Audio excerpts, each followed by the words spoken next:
Trombone Champ. Is it good? Yeah. Trombone Champ is a rhythm-based game where you play the trombone.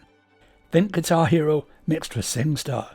The game is very funny, especially when you're failing and hitting all the wrong notes. There's no real punishment for going off key, it just affects your score at the end of the song. The game will never force you to stop playing because you're doing poorly. At the end of a song you'll earn toots. Toots are the game's currency, where you can either purchase collectible cards or donate them to a baboon who lives under a trap door. Don't ask. Even after rolling the credits, I'm not sure what he's doing there. Both of these avenues will help you unlock different characters to play with, different coloured trombones, and the most important, different sounds that your trombone can make.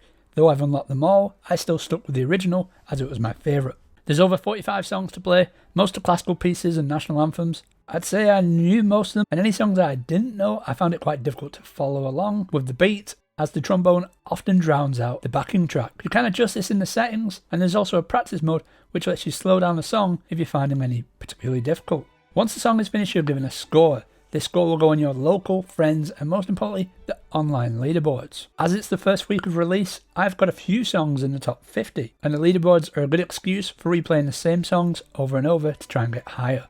The controls are very simple, but are let down by the motion controls on the Joy-Cons. You get 4 options. The motion controls, you move either your arm or your wrist. I use these the most, but I would often find the motion controls would lose sync and they need recalibrating mid-song. Now this is not the end of the world, as you can resync the controls with the tap of just one button, but for most of the songs in this game they're too quick and there's never really a pause to be able to recalibrate. You can also use the IR sensor and the analog stick, but I used both just once and I really didn't like them. But the motion controls are very simple and it'd be great for anyone who's new or never played the game before. This game could be great for a party as it's very funny and utterly ridiculous. There's also good party songs such as Happy Birthday, Auld Lang Syne and Silent Night. When you're playing well and hitting all the right notes, the game is surprisingly satisfying. Especially as when you're off key and hitting all the wrong notes, the song will sound terrible. But the game lets you sound terrible, unlike in Guitar Hero, when you go off key in Guitar Hero it just goes bleh.